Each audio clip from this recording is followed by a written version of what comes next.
Hey everybody, happy Wednesday. Mark Causey here from Black Cat Comics in Rockin' Milpitas. Every Wednesday is New Comic Day and I like to give you some great reasons to get down to your local comic shop and pick up something fun to read. And this week is packed with great stuff that's fun to read. Gonna start with the DC guys because this is Green Lantern #1. Can't tell you how excited I am about this book. Grant Morrison, Liam Sharp, Green Lantern. I'm a huge Hal Jordan fan, have been for a long time. I've been loving the Green Lantern books, Green Lanterns and Hal Jordan, but it's great to see him just kind of getting back to basics with two all-time great creators. It goes without saying, Grant Morrison's awesome. If you don't know who Liam Sharp is, the art in this book is amazing. So do yourself a favor and pick up Green Lantern #1 this week. Batman #58, the biggest and best book in comics. Tom King is just tearing the universe apart these days. This one starts a new story arc, so if you're one of the 3 people that isn't reading Batman, or if you bailed out because you were upset about the wedding issue or whatever, jump in on this one because, like I say, it's one of the biggest, best books in comics. Nightwing #52, one of my favorite Batman books, keeps rolling from the events of Batman #55. If you're not currently following this one, you're going to want to grab Batman 55, grab Nightwing 51 and 52, or I'm sorry, 50 and 51. Catch up to this week's 52. Really, really good book. Justice League continues the Drowned Earth stuff going on between this one and Aquaman. This one's probably already on your list. Doesn't need much help from me, but always love to show you the cool covers of Justice League. Adventures of the Super Sons is your only super book this week, unless you're talking about the Sideways Annual, co-starring Superman. Again, if you're one of the 3 people not following some of this New Age of Heroes stuff, you might be missing out on something cool like this one, or The Unexpected, or Curse of the Brimstone. Curse of the Brimstone's really popular with a lot of people, so again, if you're looking for something new, something fun, something interesting, DC's just running on all cylinders right now, so you can't really go wrong. Harley Quinn, speaking of going wrong, along with Suicide Squad in a new mini, and Deathstroke, still stuck at Arkham Asylum, is your dark side of the DCU. Kind of rounds out all your rebirth stuff, but as always, there's more DC to talk about, like The Dreaming. This is your Sandman Universe Vertigo book of the week, and Border Town, your other Vertigo book of the week. Always encouraging you guys to check out the cool stuff Vertigo does. Again, if you're looking for something new, something different, something not superhero, Vertigo has been doing great stuff for many decades. And United States vs. Murder Inc. is your Jinx World Brian Michael Bendis book of the week, because this guy Bendis is amazingly prolific. He does all the super books, all except for Supergirl, and he does all kinds of stuff like Cover and Scarlet, this one, Pearl.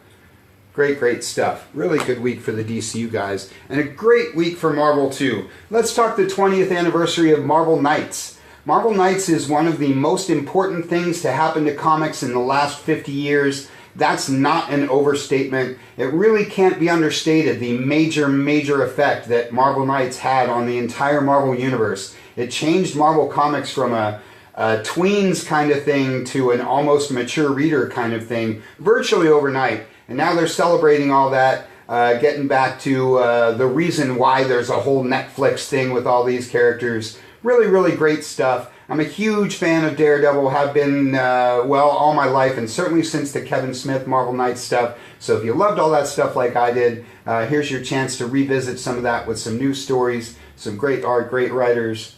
Like I say, Marvel Knights is big stuff, and I'm glad to see them celebrate that. Spider-Geddon and Infinity Wars are 2 of your big Marvel events going on right now. Both are honestly a lot more successful and popular than they should be probably. They're a lot of fun, great stories, great art, especially that Spider-Geddon. It's way out there, but really fun. This Infinity Wars is very cool, has the whole Marvel Universe in it. I know you're all already picking it up, but if you're one of the 3 people that isn't, don't even worry about the previous issues. Just grab this one and see what all the hubbub's about, and then go back and pick up the other ones. Great time to be an X-Men fan. Been saying that for a little while. X-Men Red is kind of your only core X-Men title right now, since Blue and Gold are over. Astonishing is wrapping up, but Uncanny is going to relaunch right around the corner.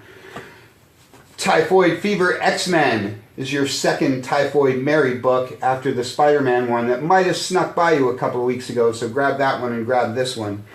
X-23 and Weapon X are your somewhat Wolverine books for the week. And Iceman and His Amazing Friends, which you can read more about in our newsletter, and Shatterstar round out your X books for the week. There's always a wide variety of X-Men stuff, and right now, as I always say, great stories, great art. It's a good time to be an X fan, especially as we all get ready for the Uncanny relaunch. Doctor Strange is one of the best books Marvel does right now, mostly because it's written by Mark Waid, one of my all-time favorite guys. A lot of you guys are already following this, but if you're not, you should jump in on Doctor Strange because, well, ever since the movie, they've been doing great things with him, and like I say, Mark Waid's one of the all-time best. Deadpool from Scotty Young is probably one of your favorite Marvel books these days. But The Immortal Hulk is one of my favorite Marvel books these days. As I've been saying, I'm not traditionally a big Hulk fan, but this book has been really cool, really interesting, kind of a new yet back-to-basics take on the original version of the character. Kind of dark, kind of horror, kind of Jekyll and Hyde. Pick up the 5th printing of the first issue of this to see what all the buzz is about. And if you like it as much as I do, keep on reading because it's a lot of fun. As Guardians of the Galaxy has Angela there on the cover, formerly of Image Comics. That one, Champions and Runaways are some of your newer Marvel team books. Champions has been super popular lately. Runaways definitely has the following from the show and is gaining all the time, so if you like the show, you're going to check that out and see what all that buzz is about. And I got a couple of Star Warses to talk about. The main title. Always encouraging you guys to check out the cool stuff Marvel's been doing with their Star Wars line. This is, of course, the core title. They also do Dr. Aphra and Darth Vader, and then they have a series of minis rolling out like this one. This is Han Solo Imperial Cadet. That's the first issue of that one. The Solo movie adaptation is also running concurrently with this. If you like the movie as much as I did, and if you love Star Wars and Marvel Comics as much as I do, you're going to want to grab that and have a lot of fun with that. And a good week for all the other guys too. Umbrella Academy is your only Dark Horse book for the week, but that one's always fun, and I know you've been waiting for that one for a little while. But it's a huge week for the Image guys. How about Walking Dead?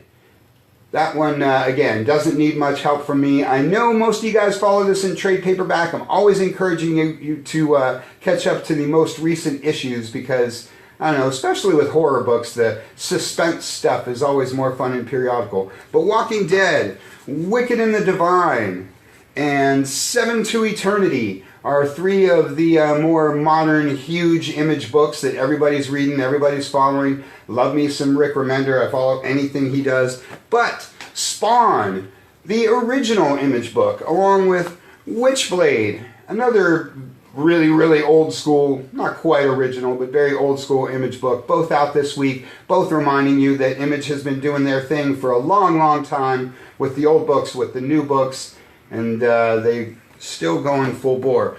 And Auntie Agatha's, let's see if I can get that all right, Home for Wayward Rabbits is your first issue Gotta Have It Image book of the week, because there's always a first issue Gotta Have It Image book of the week, like this one or Outer Darkness.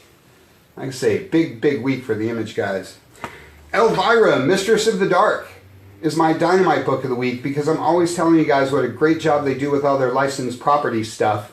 And, I mean, I could go on and on with the whole list of them, but that's Elvira, Mistress of the Dark. A week late for Halloween, but still.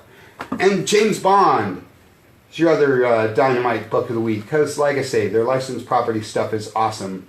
If you love James Bond, if you love Elvira, if you love Red Sonja, or Warlord of Mars, or whatever it is, they do their thing really, really well. So everybody should have a Dynamite book on their list. Empty Man is your Boom Studios book of the week, because they do lots of cool crime stuff. Transformers is your IDW book of the week. I think that's your last issue of Lost Light. Sadly, I think the 80s thing might be slipping by as the 90s come raging back. Animosity is your Aftershock book of the week. Been really talking up these Aftershock guys lately. Again, like Vertigo, if you're looking for something different, something not necessarily superhero, something genre fusion, check out some Aftershock. And Beneath the Dark Crystal is my last book for the week. Because, well, that's Jim Henson, and it's great to see his stuff still in comics. And a great, great week for the all ages stuff. Always encouraging you guys to have all ages books on your list, like Disney Comics. They do a great job with all the Disney stuff these days. Here's a cool double-sized one-shot for you. Or the Marvel Superheroes Adventures.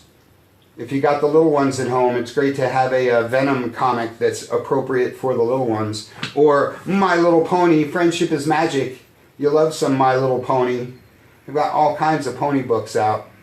And even more Star Wars to talk about. Mentioned it a little bit last week. This is Star Wars Adventures. Marvel has a whole line of Star Wars stuff, but IDW also does a line of all ages Star Wars books that are a lot of fun. This is the first issue of a new mini, Destroyer Down. They do the core title, Star Wars Adventures. They just wrapped up Star Wars Tales from Vader's Castle, which was super, super awesome. Now they got this one. And also this week, they do them in graphic novels. Not quite digest, not quite trade paperback size, but you can pick up some of the bigger books that have 3 or 4 issues all in one. Again, I'm a huge Star Wars fan, and it's great to see all that stuff in all ages format. Really, really great week. So check those shipping lists, get down to your shop, pick up something fun to read. Make sure you grab that Green Lantern #1. That's all I got for you for this week. You can check us out at Facebook, check us out at YouTube, check us out at black-cat-comics.com, or you can check out the cool Shopify store. Let's see, check out the podcast at soundcloud.com, or just get on down here to the good old brick and mortar in Rock and Milpitas. Thanks for watching. We'll see you next week.